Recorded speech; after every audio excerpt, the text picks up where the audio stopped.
Assalamualaikum warahmatullahi wabarakatuh. Waalaikumsalam warahmatullahi wabarakatuh. Bismillahirrahmanirrahim. Alhamdulillahi rabbil alamin. Wassalatu wassalamu ala ashrafil anbiya'i wal mursalin, Sayyidina wa maulana Muhammadin wa ala alihi wa ashabihil mujahidin at-tahirin, amma ba'du.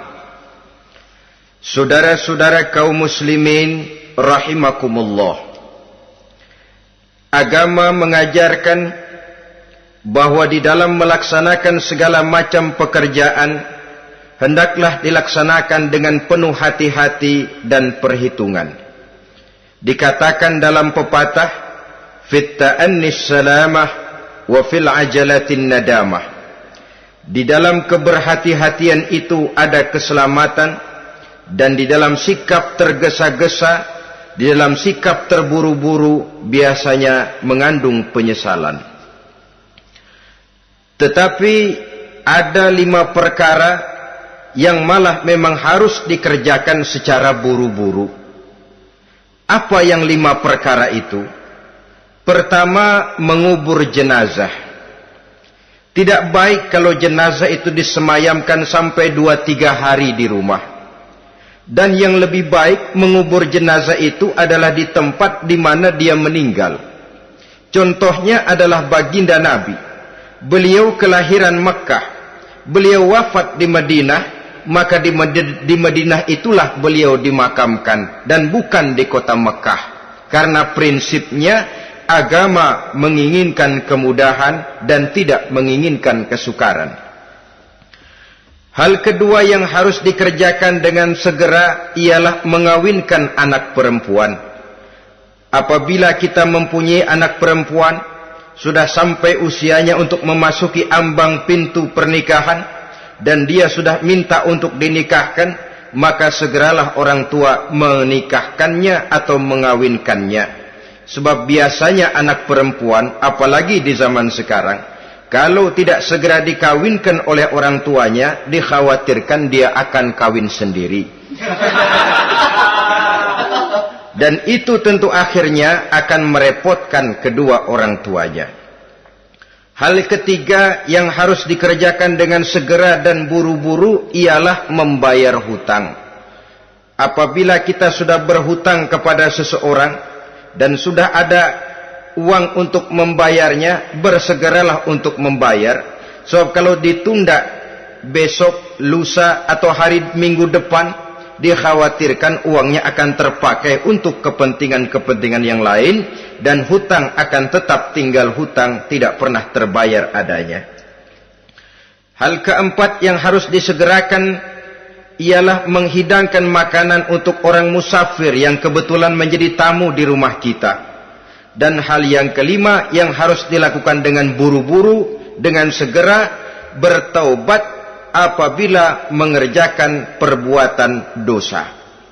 Hal kelima inilah yang akan kita bicarakan pada pertemuan kita kali ini, yaitu tentang taubat kepada Allah Subhanahu wa ta'ala. Taubat berasal dari kata-kata taba yatubu, yang isim masdarnya adalah taubatan.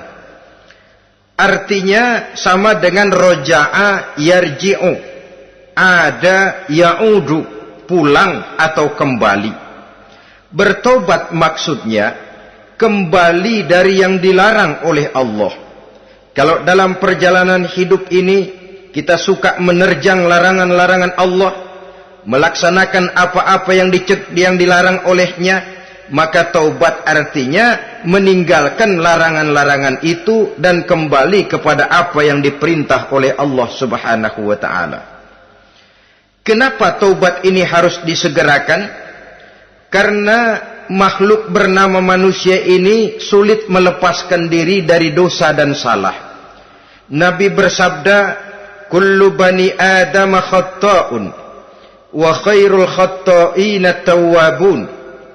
Setiap anak Adam, yakni setiap manusia, pasti mempunyai dosa dan kesalahan. Dan sebaik-baik orang yang mempunyai dosa dan kesalahan ialah orang yang segera bertaubat.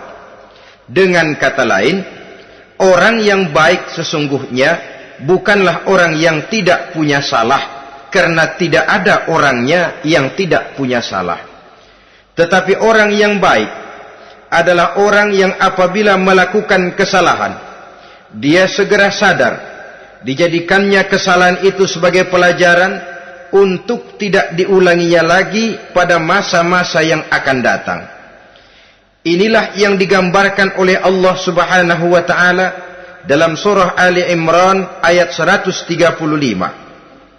Walladzina iza fa'alu fahishatan, dan orang-orang yang apabila mereka terjatuh ke dalam perbuatan dosa, au zalamu anfusahum, atau berbuat zalim kepada diri mereka sendiri, dzakarullaha fastaghfaru lidzunubihim, mereka segera ingat kepada Allah dan memohon ampun terhadap dosa yang pernah mereka kerjakan.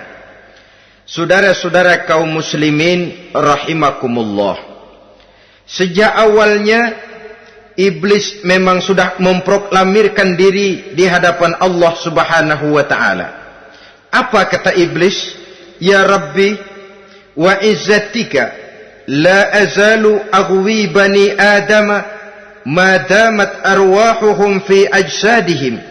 Ya Allah, demi kemuliaan-Mu saya bersumpah, kata iblis, saya akan selalu memperdayakan anak-anak Adam. Saya akan selalu menggoda manusia selama ruh mereka masih ada di dalam jasad mereka. Jadi selama ruh masih ada di dalam jasad, selama itulah iblis akan selalu berusaha menggelincirkan manusia untuk jatuh ke tempat-tempat salah dan ke tempat-tempat dosa. Tetapi kemudian Allah juga memberikan jaminan. Allah menjawab proklamasi iblis ini, wa izzati wa jalali ya mal'un la azalu aghfiru lahum mastaghfaru. Demi kehormatanku, demi kemuliaanku, hai mal'un, hai yang terkutuk, hai iblis, kalaupun engkau selalu memperdayakan manusia, kalaupun engkau selalu menipu dan menggoda mereka sepanjang ruh mereka masih ada di dalam jasad, aku akan senantiasa memberikan ampun kepada mereka sepanjang mereka memohonkan ampun kepadaku.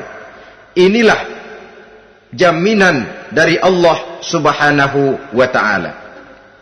Saudara-saudara kaum muslimin rahimakumullah, oleh karenanya apabila kita berbicara tentang taubat, artinya kita berbicara tentang tingkah laku kita dalam kehidupan sehari-hari.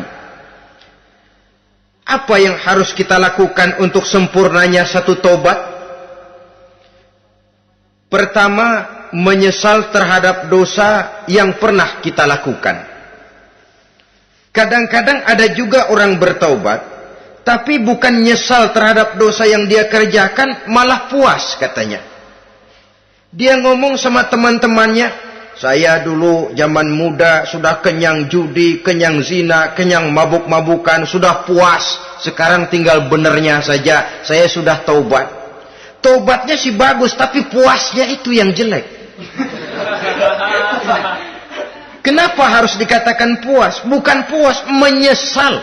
Menyesal saya dulu. Kenapa hanyut terjebak dosa? Kenapa tenggelam di meja judi? Kenapa tenggelam di minum-minuman keras? Kenapa hanyut kepada perbuatan munkar dan maksiat? Saya menyesal sekali. Menyesal diperintah dan bukan malah puas.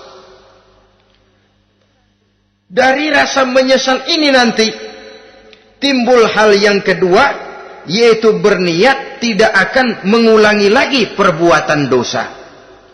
Kalau menyesal tapi masih diulangi lagi, itu belum taubat yang sebenarnya.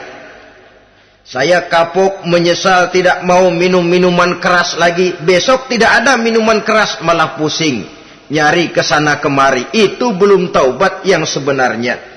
Jadi setelah menyesal, berniat tidak akan mengulangi lagi perbuatan dosa itu. Kalau menyesal tapi masih diulanginya lagi, itu sama saja dengan main-main. Saudara-saudara kaum muslimin rahimakumullah, Barangkali itu yang orang namakan dengan taubat sambal namanya. Kita kalau makan nasi pakai sambal, pedesnya bukan main, repot, marah, ngomel. Gila, sambal pedes bukan main, taubat sama sambal. Taubat sama sambal katanya. Tapi 2-3 hari kemudian dia makan lagi, nggak ada sambal, nyari. Kemarin sudah taubat, 2 hari kemudian malah nyari. Ini bukan taubat yang sebenarnya. Penyesalannya tidak diiringi dengan berniat untuk tidak mengulangi perbuatan dosa itu selama-lamanya.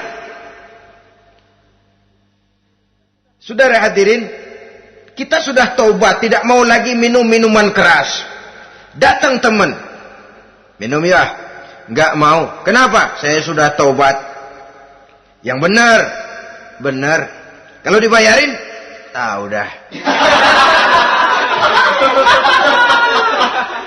Jadi rupanya taubatnya itu cuma karena nggak ada yang bayarin.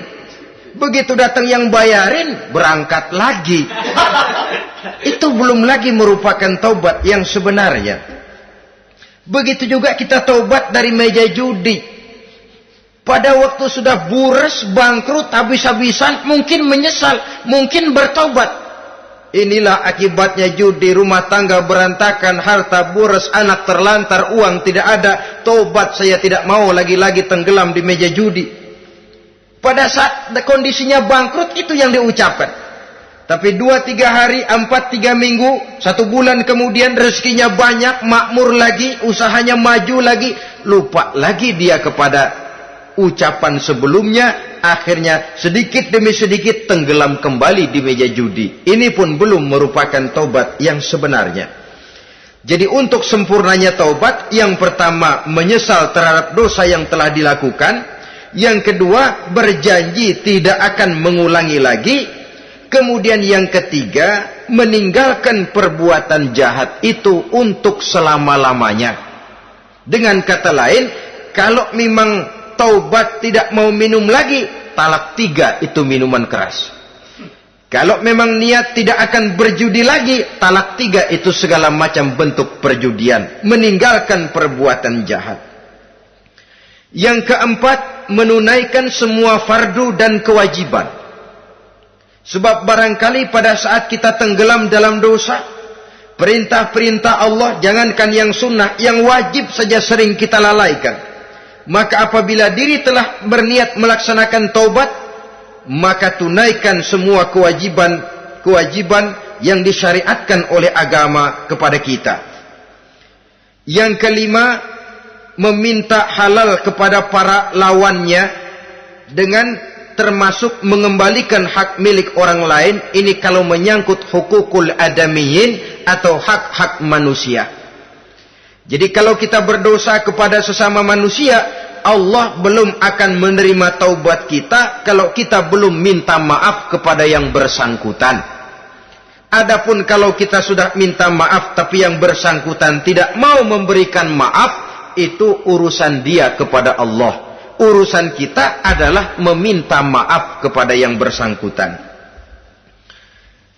Hal yang keenam, mendidik atau melatih diri untuk bertaat kepada Allah. Sebagaimana kita dulunya telah melatih diri, memperturutkan diri untuk berbuat durhaka. Lalu memperbaiki yang dimakan dan yang diminum. Itu juga merupakan ciri dari orang-orang yang melaksanakan taubat kepada Allah Subhanahu wa ta'ala. Kemudian apalagi memperbanyak istighfar di dalam kehidupan. Disabdakan oleh Nabi, inna likulli da'in dawa'un wa dawa'u zunubi al-istighfar. Sesungguhnya segala macam penyakit tentu ada obatnya, dan obat dari segala macam dosa adalah istighfar. Saudara-saudara kaum muslimin rahimakumullah. Jadi kalau yang terdahulu merupakan perbuatan-perbuatan konkret, maka yang terakhir ini taubat dalam bentuk ucapan berupa memperbanyak istighfar, memohonkan ampun kepada Allah Subhanahu wa ta'ala. Mari kita lihat dalam teladan hidup kita, manusia yang hatinya paling bersih, tidak lain adalah Rasulullah sallallahu alaihi wasallam.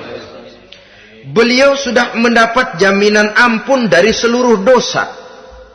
Liyaghfir lakallahu ma taqaddama min zambika wa ma ta'akhkhar, kata Allah.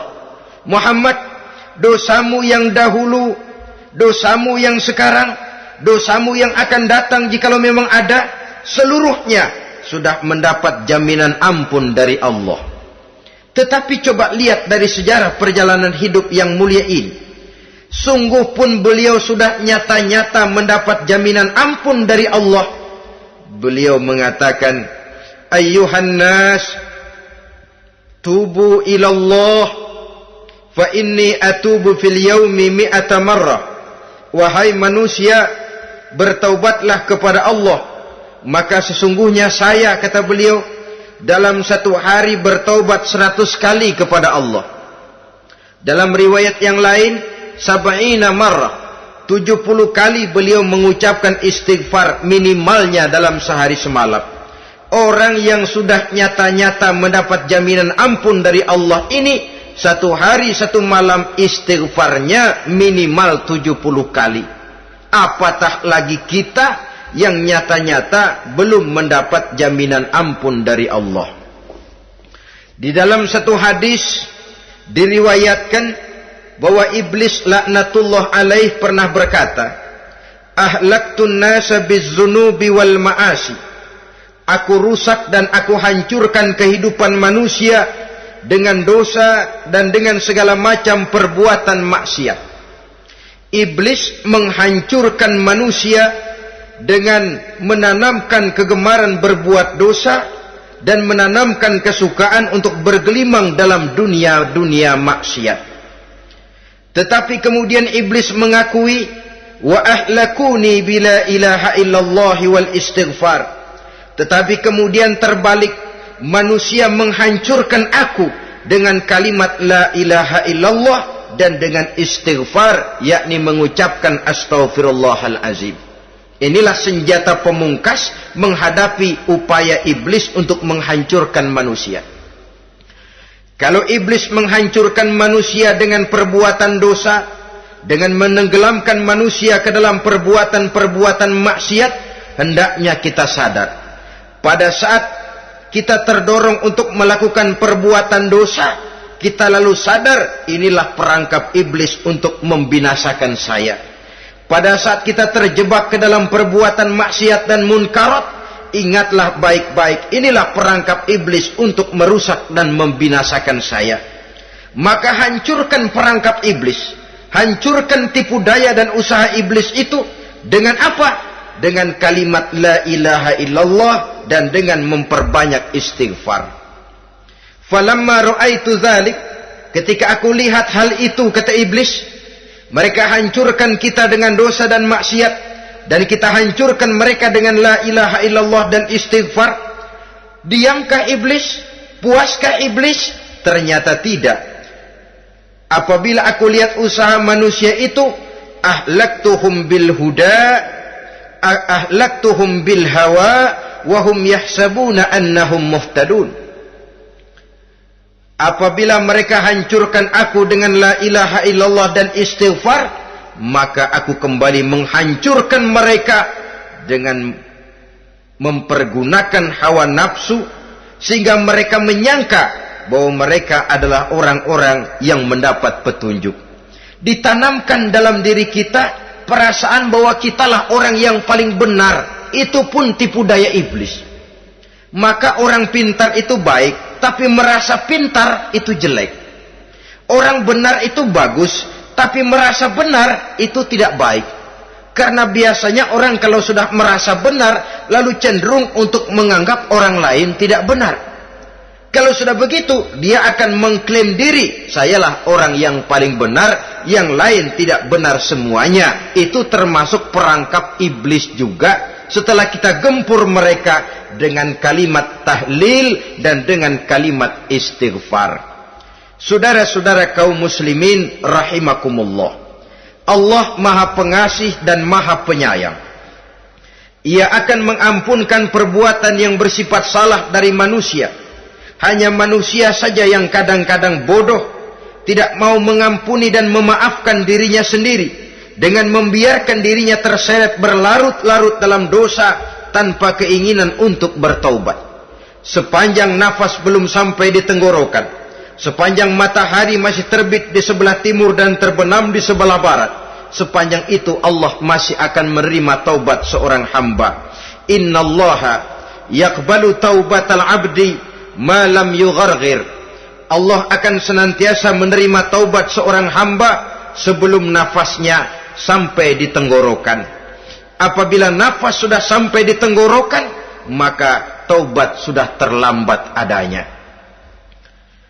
Lalu yang konkret di dalam kehidupan ini, apa ciri-ciri dari orang yang melaksanakan taubat itu? Seorang ahli hikmah berkata, pertama, orang yang taubat itu kelihatan bahwa dalam kehidupan ini dia mampu menjaga lidahnya dari ucapan yang berlebih-lebihan, dari ucapan yang tidak ada manfaatnya, dari ucapan yang mengandung dosa, namimah, mengadu domba, dan ucapan-ucapan yang merugikan orang lain. Orang yang taubat kelihatan dari lidahnya. Ini yang konkret. Yang kedua, orang yang taubat itu cirinya tidak ada lagi rasa dengki di hatinya, tidak ada keinginan untuk membenci dan memusuhi orang lain. Kenapa? Dia sudah sibuk memikirkan kekurangan dirinya sendiri, sehingga tidak ada waktu lagi untuk mengorek-ngorek, mencari-cari aib dan kekurangan pada diri orang lain. Ini makna ucapan Nabi, tuba liman syaghalahu aibuhu an uyubin nas. Beruntunglah orang yang kekurangan pada dirinya menyebabkan dia cukup sibuk sehingga tidak sempat mencari-cari dan mengorek-ngorek aib dan kekurangan orang lain. Berbeda dengan orang yang masih jauh dari sikap taubat, selalu berusaha mencari dan mengorek-ngorek kekurangan orang lain, sementara aib dan kekurangan dirinya diumpetin. Ini namanya ilmu kancil. Orang lain disorotin, dia ngaling, ngumpet. Kerjaannya apa? Monten orang lain saja. Dia sendiri tidak mau diponten dan tidak mau memonten dirinya. Akibatnya apa? Sikap introspeksi tidak ada. Sikap mawas diri hilang. Sikap melihat, bercermin terhadap pribadinya sendiri hilang. Yang ada cuma menilai orang lain saja. Jadi adapun orang yang sudah bertaubat ini, di hatinya tidak ada dengki. Melihat orang lain mendapat nikmat, alhamdulillah, dia ikut bersyukur. Lain dengan orang yang jauh dari taubat. Tetangganya dapat nikmat, dia meriang. Tidak senang hatinya melihat orang lain senang. Orang melarat malah tepuk tangan. Saudara hadirin yang saya muliakan, orang yang semacam ini pada hakikatnya selalu disiksa oleh perasaannya sendiri. Kalau tetangganya yang kaya, ditanya kemana dukunnya. Tapi kalau tetangganya jatuh melarat, dia tepuk tangan, gembira bukan main. Lain dengan orang yang sudah bertobat, hasud itu hilang dari dirinya. So hasud inilah yang akan memakan kebaikan yang kita kerjakan. Kata Nabi, hasud itu bisa memakan kebajikan seperti api memakan kayu bakar. Allahu Akbar. Puasa kita, zakat kita, sholat kita, habis keropos dimakan oleh sifat hasud. Tidak terasa, tapi begitu kita punya sifat dengki kepada orang lain, maka sholat kita dimakan oleh dengki tadi, puasa kita dimakan oleh dengki tadi, segala macam kebaikan yang kita kerjakan dimakan oleh si dengki tadi, seperti api memakan kayu bakar, cepat sekali. Itulah sebabnya bagaimanapun banyak kebaikan yang sudah kita kerjakan, jangan bangga dan jangan lalai. Sebaliknya, bagaimanapun besar dosa dan kesalahan yang pernah kita lakukan, jangan putus asa dari rahmatnya Allah Subhanahu wa ta'ala. Jadi yang kedua, ciri orang yang bertaubat, di hatinya tidak ada dengki dan tidak ada rasa ingin memusuhi orang lain. Dia berhadapan dengan setiap orang dengan modal husnuzon, baik sangka kepada Allah. Tidak a priori. Kadang-kadang ada orang ketemu saja baru tapi sudah punya rasa jelek. Diperturutkannya suuzonnya. Yang ketiga, ciri orang bertaubat itu menjauhkan diri dari pergaul dengan orang-orang jahat. Sebab kita tahu bahwa pergaulan sangat besar pengaruhnya dalam ikut membentuk kepribadian manusia. Asyariku wa fi syarri syarrun. Bersekutu dengan kejahatan biasanya ikut jadi jahat. Walaupun secara langsung tidak melakukan kejahatan, tapi sudah termasuk dalam jamaah yang jahat juga namanya. Saudara-saudara kaum muslimin, bukan berarti orang yang taubat lalu tidak mau bergaul, itu juga mencerminkan keangkuhan diri. Bergaul dia bergaul, tetapi kepada orang-orang yang jahat, ia sekedar menghindarkan diri pergaulannya itu dari kejahatan yang bisa ditimbulkan oleh orang-orang jahat tadi. Ciri yang keempat dari orang yang bertaubat, dia mempersiapkan diri untuk menghadapi mati. Mempersiapkan diri. Sebagaimana kita tahu, kalau kita akan pergi ke luar kota, tentu kita membawa bekal. Makin jauh perjalanan, makin banyak bekal yang harus kita bawa. Hidup ini adalah perjalanan panjang yang kita juga memerlukan bekal dalam kehidupan. Orang yang bertaubat, orang yang mempersiapkan diri untuk menghadapi maut dan menghadapi hari-hari sesudah maut itu datang. Menghadapi kehidupan di alam barzakh, menghadapi kehidupan di alam akhirat dan selanjutnya. Dia mempunyai persiapan sehingga kapan maut datang dia sudah punya persiapan lebih dahulu.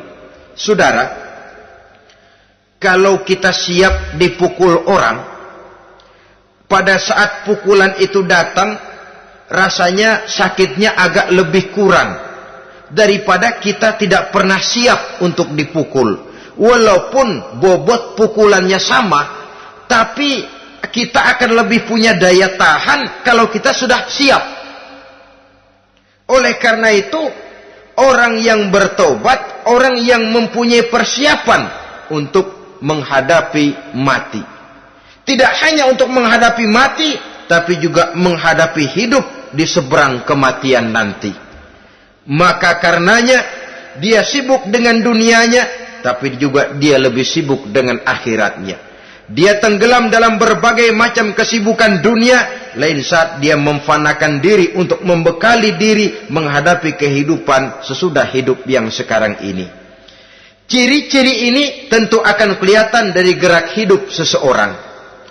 Saudara-saudara kaum muslimin rahimakumullah. Jadi dengan kata lain, kalau kita kembali kepada surah Ali Imran ayat 135 tadi, apabila dalam kehidupan terjebak kita kepada perbuatan dosa atau zalim kepada diri sendiri, zakarullah, segeralah mengingat Allah, fastaghfaru li dzunubihim, dan segera memperbanyak istighfar, memohon ampun kepada Allah Subhanahu wa taala, sebab dosa dalam Islam hanya bisa ditebus dengan taubat. Bukan dengan uang, bukan dengan beras, bukan juga dengan piagam. Dosa dalam Islam hanya bisa ditebus dengan melaksanakan taubat kepada Allah. Dan untuk bertaubat tidak usah ngulur waktu. Besok saja, bulan depan saja, tahun depan saja, nanti saja kalau sudah agak sedikit tua. Ibarat diri kita ini kaca, kata Imam Ghazali, maka dosa adalah debu. Apabila kaca kena debu, sedikit nempel debu, lalu dilap, sedikit nempel debu, terus dilap lagi, insya Allah kaca akan tetap bersih. Tapi kalau kita menunggu debu sampai banyak, apalagi sampai berurat, berkarat, nanti akan sulit membersihkannya. Demikian hati manusia itu. Kalau sudah dihinggapi oleh dosa, ditumpuknya lagi, berkarat dosa dalam hati, biasanya berat untuk melaksanakan taubat. untuk lebih meningkatkan pengertian kita tentang ciri dari orang-orang yang bertaubat, mari kita ikuti sebuah dialog yang pernah terjadi antara Rasul dengan para sahabat. Satu hari ketika sedang berkumpul dengan para sahabat, baginda Rasul bertanya, "Atadruna manit taib?" Saudara-saudara, tahu enggak saudara-saudara, siapa sebenarnya orang-orang yang bertaubat itu? Macam-macamlah jawaban para sahabat, tapi yang jelas akhirnya mereka berkata, Allahu wa rasuluhu a'lam. Allah dan Rasulnya yang lebih tahu siapa sebenarnya orang yang bertaubat itu. Atas jawaban ini, baginda Rasul lalu menegaskan, pertama, man taba wa lam yata'allamil ilma falaysa bitaibin. Siapa orang yang mengaku bertaubat kepada Allah, lalu dia tidak mau mencari ilmu, tidak mau belajar, falaysa bitaibin, maka dia belum termasuk orang yang bertaubat. Jadi di sini jelas bahwa bukan hanya dari dosa kita bertaubat, juga bertaubat dari kebodohan. Dalam arti tidak membiarkan diri kita bodoh terus menerus. Dengan bahasa anak sekarang, bodoh tapi betah.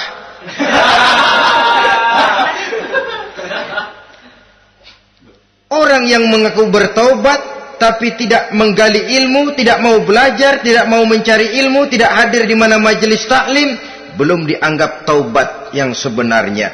Jadi grafik orang yang taubat itu kelihatan dari kesungguhannya mencari ilmu, menghadiri majelis taklim, menghadiri kuliah-kuliah, ceramah-ceramah dan diskusi-diskusi keagamaan. Rakus dia dengan ilmu pengetahuan agama, sehingga dengan ilmunya taubatnya semakin mantap. Ini ciri yang pertama. Lalu beliau bersabda lagi, wa man taba wa lam yazdad fil ibadati falaysa bitaibin. Barang siapa yang mengaku bertaubat tapi ibadahnya tidak tambah-tambah, maka dia belum termasuk orang yang taubat. Orang yang bertaubat ada grafik peningkatan ibadahnya. Jadi kalau mulutnya taubat, minta ampun, tapi ibadahnya gitu-gitu aja, belum merupakan taubat yang sebenarnya. Jadi pada saat dia melaksanakan taubat, memproklamirkan diri untuk kembali ke jalan Allah, nilai ibadahnya meningkat. Kalau sholatnya tadinya cuma sekedar yang wajib-wajib saja, setelah dia taubat bertambah melaksanakan yang sunnah, rawatibnya, qobliyah, ba'diyahnya, atau kemudian nawafilnya berupa tahajud, hajat, duha, istikharah, dan solat-solat sunnah lainnya. Jadi kelihatan dari peningkatan ibadahnya. Ini ciri yang kedua. Yang ketiga kata Nabi lagi, wa man taba wa lam yardal khusama falaysa bitaibin. Barang siapa yang mengaku bertaubat kepada Allah tapi dia tidak bisa meridhoi musuh-musuhnya, maka belum lagi dia dianggap orang yang bertaubat. Meridhoi, memaafkan musuh. Saudara, memberi maaf itu lebih sulit daripada minta maaf. Tapi memberi maaf lebih mulia daripada minta maaf. Minta maaf gampang, memberi maaf yang sulit. Karena itu orang yang memberi maaf menunjukkan jiwa yang lebih luhur daripada orang yang minta maaf. Sebab apa? Posisi orang yang memberi maaf kan posisi orang yang menang. Biasanya dalam posisi menang orang gampang congkak dan sombong. Orang datang minta maaf kepada kita, lalu timbul keseganan. Iya, minta maaf sih gampang. Memberi maaf itu yang sulit, tapi itu yang sangat dianjurkan. Dan itu merupakan ciri dari orang-orang yang bertaubat. Lalu apalagi? Wa man taba wa lam yughayyir libasahu wa zinatahu falaysa bitaibin. Barang siapa yang mengaku bertaubat tetapi pakaian dan perhiasannya tidak berubah, maka dia belum lagi dianggap bertaubat. Orang bilang pakaian memang kulit, yang penting isi. Tetapi bagaimanapun kulit mencerminkan isi.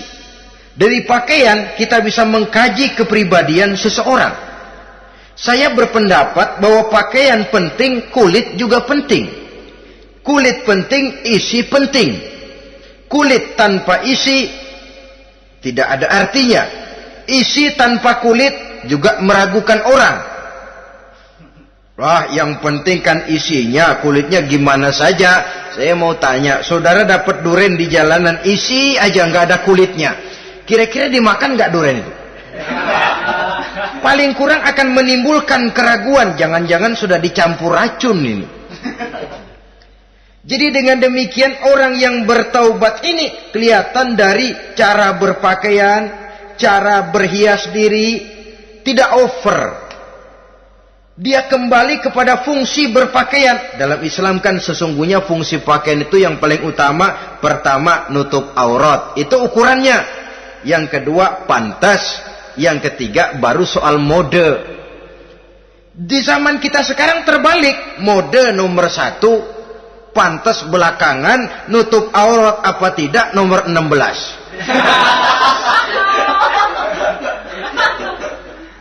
Kalau sudah mode, kita kekurangan pertimbangan. Ini buat saya pantas apa tidak, ini menutup aurat apa tidak. Kita balik, padahal fungsi berpakaian dalam Islam tujuan utamanya pertama nutup aurat. Biar modenya mutaakhir, ciptaan Pierre Cardin sekalipun, kalau memang tidak nutup aurat, ya hukumnya masih belum berpakaian. Atau juga ukuran yang kedua, pantas. Yang orang lain pantas kita pakai, belum tentu kita pantas. Kita kadang-kadang kehilangan pertimbangan. Lihat iklan bintang film memakai pakaian yang begini bagus, lalu kita pakai saja. Ya tentu namanya bintang film. Kadang-kadang pakaian untuk show dipakai buat kondangan. Akhirnya habis sekampung orang nonton dia. Ya nggak pantas toh, nggak wajar. Saudara hadirin yang saya muliakan, orang yang bertobat kelihatan dari pakaian dan perhiasannya. Kalau sudah memakai perhiasan, ya sekedarnya saja.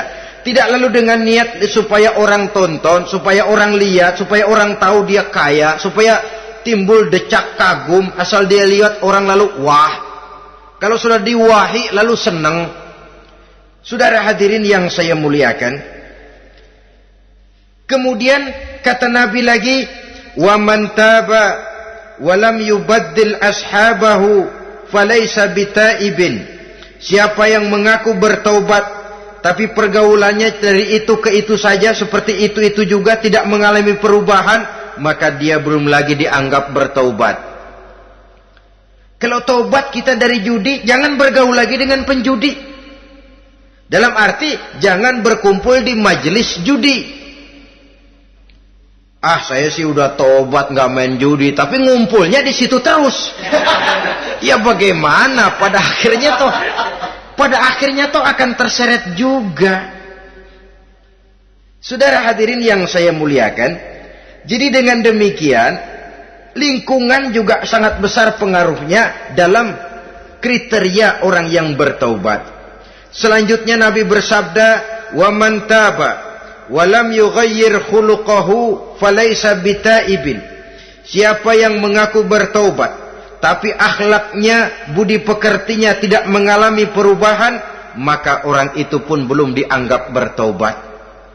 Ini juga konkret. Orang yang bertaubat kelihatan dari akhlaknya. Kalau kemarin sama orang tua songong, kurang ajar, nyelongcong, maka setelah taubat dia berakhlak kepada orang tua. Kalau kemarin kepada anak muda menindas, tidak senang kepada anak muda yang maju, setelah dia taubat, dia bisa menyayangi kepada anak-anak muda.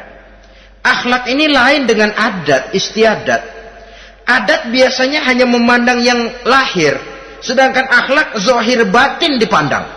Contoh, seorang anak muda kalau lewat di depan orang tua membungkukkan badan, menurut adat dia sudah sopan. Tapi menurut akhlak belum tentu berakhlak. Tergantung kepada niatnya apa membungkukin badan. Permisi apa ngina. Kan mungkin saja orang membungkukan badan lewat di depan aki-aki karena menghina. Sebab aki-aki itu badannya udah bungkuk.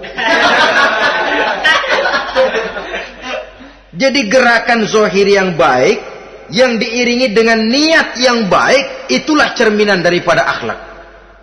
Kalau adat terlepas dari soal niat. Asal zohirnya sudah oke, menurut adat, oke dia beradat. Niatnya apa? Adat tidak pernah menilai. Maka orang yang bertaubat pun kelihatan dari akhlaknya. Dan akhlak itu adalah keseluruhan tingkah hidup manusia.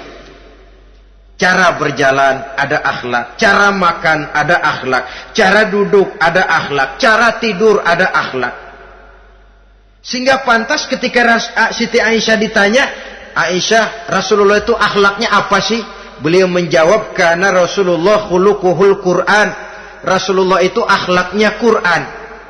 Sehingga di kalangan ilmuwan lalu ada ungkapan bahwa Nabi Muhammad adalah Quran berjalan. Maksudnya seluruh konsepsi Quran sudah diterjemahkan dalam kehidupan Nabi. Maka tidak heran kalau Islam mengatur kehidupan manusia sejak yang sekecil-kecilnya sampai yang sebesar-besarnya. Cara berpakaian ada akhlaknya, kan begitu toh dalam Islam. Saudara diri di depan kaca, ngaca, ada akhlaknya, ada bacaannya. Allahumma kama hassanta khalqi fahassin khuluqi. Sampai saudara masuk ke dalam WC sekalipun ada akhlaknya. Karena akhlak adalah keseluruhan gerak hidup manusia. Orang yang bertobat kelihatan dari perubahan akhlaknya. Kemudian beliau bersabda, "Wa man taba wa lam yatwi firashahu wa bisatahu falaysa bitaibin." Siapa orang yang mengaku bertaubat tetapi dia tidak menggulung tempat tidur dan spraynya, maka dia belum dianggap bertaubat. Ini bahasa kinayah.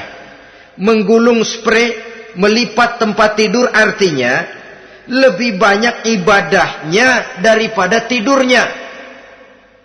Kalau ngaku taubat tapi sehari 24 jam, 22 jam tidur, cuma 2 jam ibadah, ya belum mencapai kriteria itu. Dengan kata lain, orang apabila sudah memproklamirkan diri untuk taubat, menyingsingkan lengan baju, melipat spray, menggulung tempat tidur. Bukan berarti dia tidak tidur-tidur, tetapi bersiap diri untuk melaksanakan ibadah yang pada saat dia terjebak dalam dosa, sudah banyak ibadah yang ditinggalkannya. Saudara-saudara kaum muslimin rahimakumullah. Kemudian beliau bersabda pula, "Wa man taba wa lam yatasaddaq falaysa bitaibin." Barang siapa yang mengaku bertobat, kemudian dia tidak menyedekahkan karunia yang diberikan Allah kepadanya, maka taubatnya belum lagi dianggap taubat yang sebenarnya. Faman istabana minal abdi hazihil khisal fahuwa taibun haqqa. Apabila nyata tanda-tanda ini pada diri seorang hamba, maka barulah taubatnya dinamakan taubat yang sebenarnya. Jadi untuk taubat itu ada 2 jalan yang bisa kita tempuh. Pertama, taubat dengan lisan, taubat dengan ucapan. Dalam artian apa? Memperbanyak istighfar. Istighfar yang mana? Yang mana yang mungkin saja. Kalau waktunya sempit ya istighfar yang pendek-pendek. Astaghfirullah, astaghfirullah, astaghfirullah. Mau yang lebih panjang, astaghfirullahalazim allazi la ilaha illa huwal hayyul qayyum wa atubu ilaih min jami'il ma'asi waz zunub la haula wala quwwata illa billahil aliyyil azim. Ada waktu yang lebih panjang lagi membaca sayyidul istighfar. Tiap kali berbuat jahat, tiap kali diiringi dengan istighfar. Nah, ini yang bisa runtuh dengan istighfar ini dosa apa? Dosa yang ringan, dosa yang biasanya dilakukan oleh panca indera kita. Mata, Ini dosa mata, insya Allah bisa runtuh dengan istighfar. Ngelihat yang haram, cepat nunduk. Astagfirullah. Habis nunduk, jangan ngeliatin lagi. Kadang-kadang ngelihat nunduk, istighfar, melotot lagi, istighfar lagi.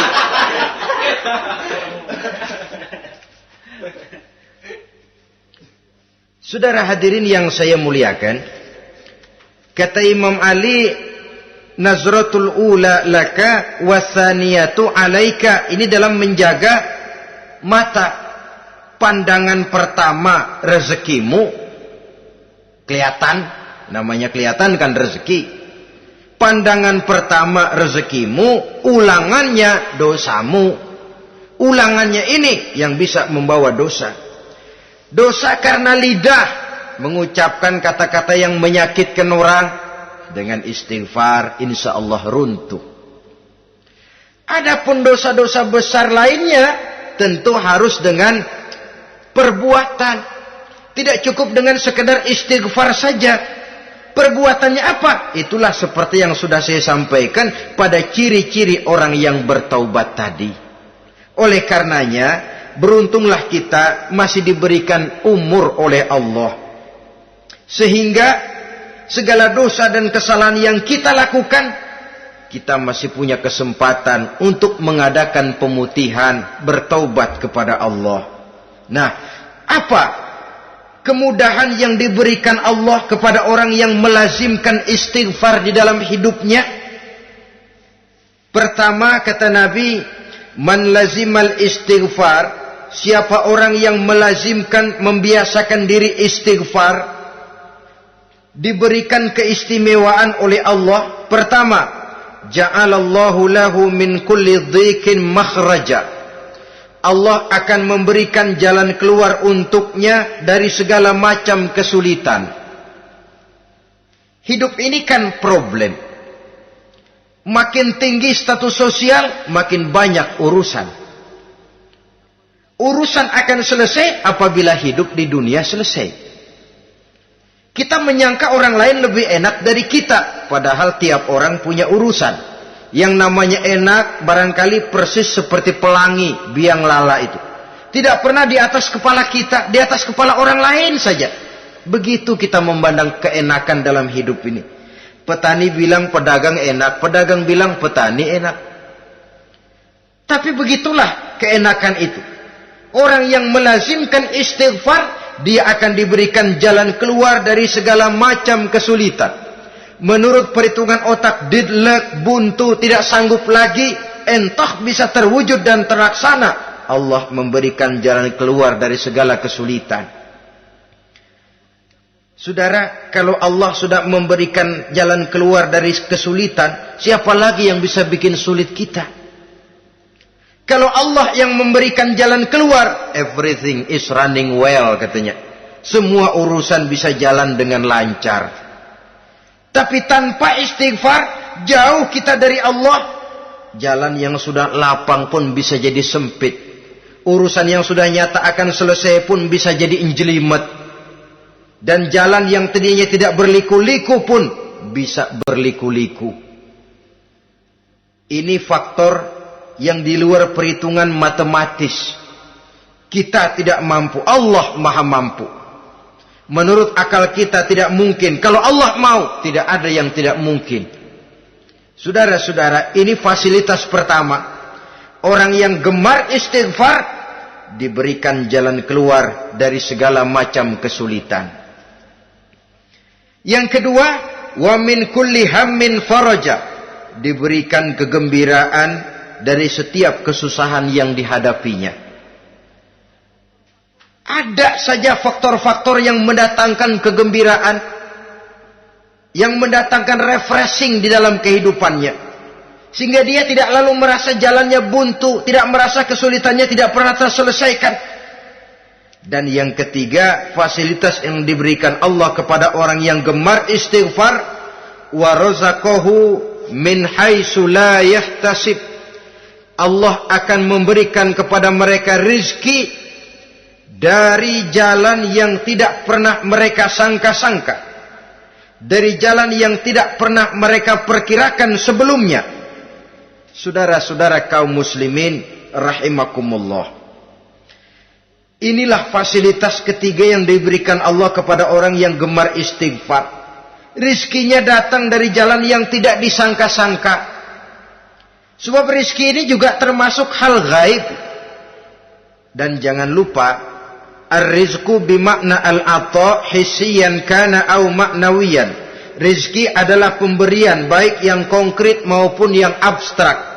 Kita sering membatasi pengertian rezeki, maka rezeki kita jadi sering terbatas. Menurut kita kan yang namanya rezeki cuma duit saja. Kalau bukan duit bukan rezeki.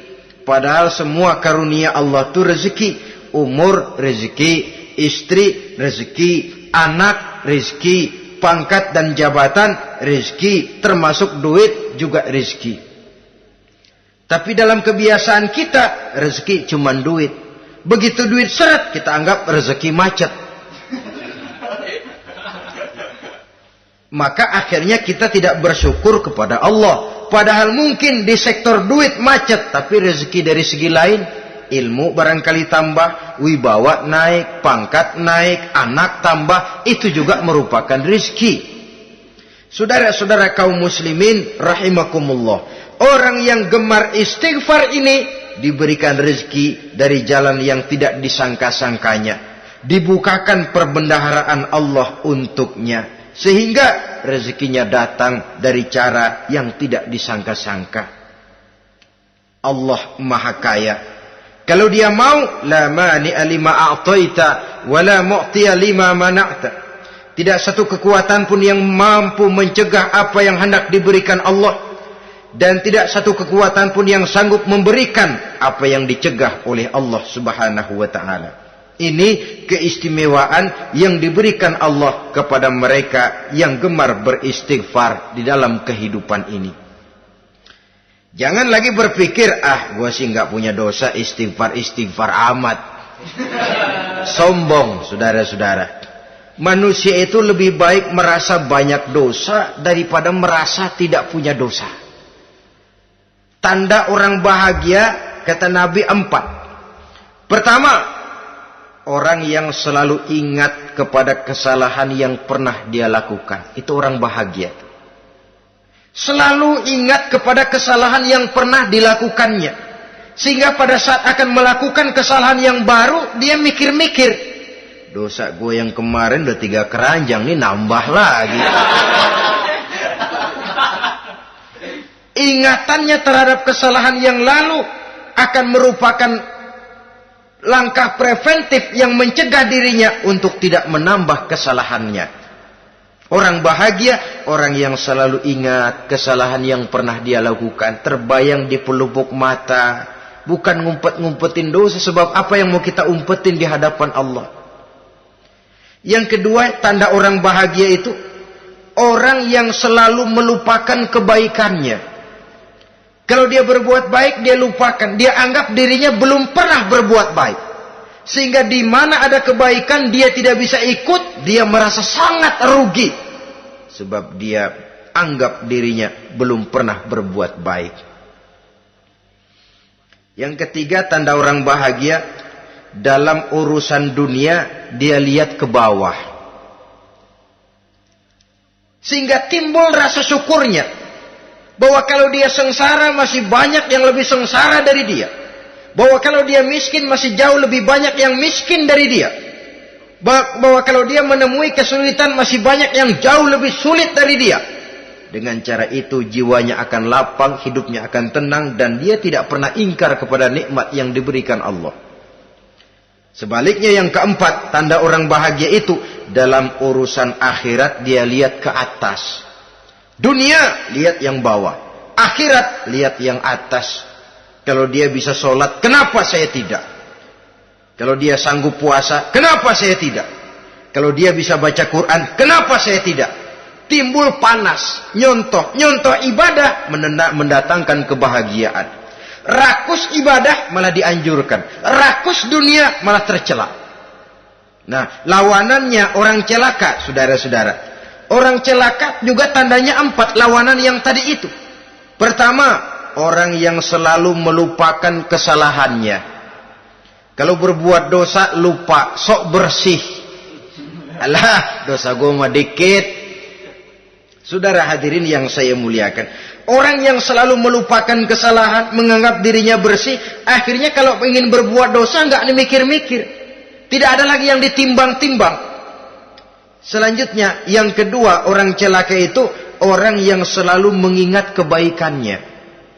Akhirnya apa? Timbul sifat nepuk dada, membanggakan jasa. Lahirlah pahlawan-pahlawan kesiangan. Selalu membanggakan diri, nepuk dada. Kalau enggak saya, kalau enggak saya. Itu masjid, kalau enggak saya. Itu pesantren, kalau enggak saya. Itu umat, kalau enggak saya. Kalau enggak saya. Memangnya kalau enggak sampean kenapa? Orang yang celaka adalah orang yang selalu menghitung-hitung kebaikan yang pernah dikerjakannya. Keikhlasannya kurang, makin dia hitung, makin kurang nilai pahalanya. Makanya kalau berbuat baik, ya anggap saja buang sampah, gak usah ditengok-tengok, gak usah diingat-ingat, dan gak usah mengharap orang yang kita tempat berbuat baik akan membalas kebaikan. Saudara hadirin yang saya muliakan, yang ketiga, tanda orang celaka dalam urusan dunia, ngelihatnya ke atas. Panasnya timbul, syirik dan dengkinya naik, rakusnya jadi.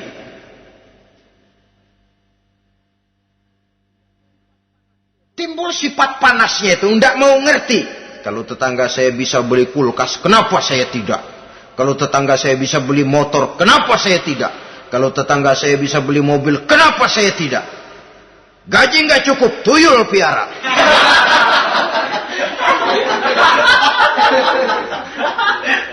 Orang itu kalau sudah didorong oleh rakus kan bisa jadi menghalalkan segala macam cara untuk mencapai tujuan. Dibakar oleh sifat tamak dan rakus bin serakah. Nah, kalau sudah didorong oleh rasa rakus, yang segera tersingkir pertama rasa malu. Orang kalau sudah rakus nggak ada malunya, rasa malunya hilang. Padahal syarat jadi orang itu kan kalau punya rasa malu. Nggak punya rasa malu, kurang syarat jadi orang. Akan bagaimana jadinya masyarakat, bahkan bangsa dan negara, kalau rakyatnya sudah tidak punya rasa malu. Yang kedua, rasa takut hilang, terutama takut kepada Allah. Sirna sama sekali. Sudah tujuan menghalalkan cara. Yang keempat, tanda orang celaka dalam urusan akhirat, lihatnya malah ke bawah. Kenapa kamu enggak sholat? Itu bapak anu yang tuaan, enggak, saya enggak lagi. Kenapa ngelihatnya mesti kepada yang begitu? Sehingga lalu tidak ada gairah untuk mencontoh. Saudara-saudara kaum muslimin rahimakumullah, walaupun serba singkat oleh karena terbatasnya ruang pembicaraan ini, mudah-mudahan bisa memberikan gambaran sepintas tentang ciri-ciri orang yang bertaubat. Dengan harapan, marilah kita menjadi orang yang bertaubat sebenarnya, dengan ciri menyesal terhadap dosa yang pernah kita lakukan, meninggalkan perbuatan jahat, dan berjanji tidak akan mengulangi lagi perbuatan jahat itu. Kalau dia menyangkut hak-hak manusia, maka hak itu harus kita kembalikan, dan kepada yang bersangkutan kita harus meminta maaf. Apabila ditambah dengan kegiatan lisan, memperbanyak istighfar dalam kesempatan yang mungkin di sepanjang perjalanan hidup ini. Ini sajalah yang kita bicarakan pada pertemuan kali ini. Terima kasih atas segala perhatian. Mohon maaf atas segala kekurangan. Usikum wa nafsi bitaqwallah. Wassalamualaikum warahmatullahi wabarakatuh. Waalaikumsalam.